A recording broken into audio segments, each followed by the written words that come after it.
नमस्कार मंडळी, स्वाद रेसिपीमध्ये तुमचं स्वागत आहे। आज आपण मंचुरियन बनवणार आहोत। यासाठी आपण येथे एक कोबी बारीक किसून घेतलेला आहे। यामध्ये गाजर किसून घालायचे आहेत। बारीक चिरलेली हिरवी मिरची घालूयात। मिरे पावडर आणि चवीनुसार मीठ घालायचं आहे। अर्धी वाटी मैदा आणि अर्धी वाटी कॉर्नफ्लॉवर घातलेला आहे। मिक्स करून घेऊयात आणि छोटे छोटे बॉल करून घेऊयात। कढईमध्ये तेल घ्यायचं आहे। तेल गरम झालं की यामध्ये मंचुरियन तळून घेऊयात।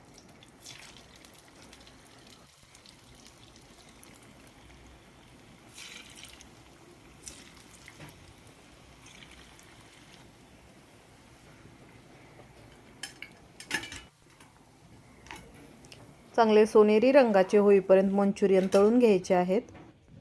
एका वाटीमध्ये 1 चमचा कॉर्नफ्लॉवर घेतलेला आहे। पाणी घालून मिक्स करून घेऊयात। कढईमध्ये तेल घालूयात। यामध्ये बारीक चिरलेलं लसूण, बारीक चिरलेलं आलं आणि बारीक चिरलेली हिरवी मिरची घालायची आहे। हे व्यवस्थित फ्राय झालं की यामध्ये पाण्यामध्ये मिक्स केलेलं कॉर्नफ्लॉवर घालूयात। Tomato sauce, dark soya sauce mix करूयात। आता यामध्ये तळून घेतलेले मंचुरियन घालायचे आहेत। व्यवस्थित मिक्स करून घेऊयात। आपले व्हेज मंचुरियन तयार झालेले आहेत। रेसिपी आवडली असेल तर चॅनलला सबस्क्राइब करा, व्हिडिओला लाईक आणि शेअर करा।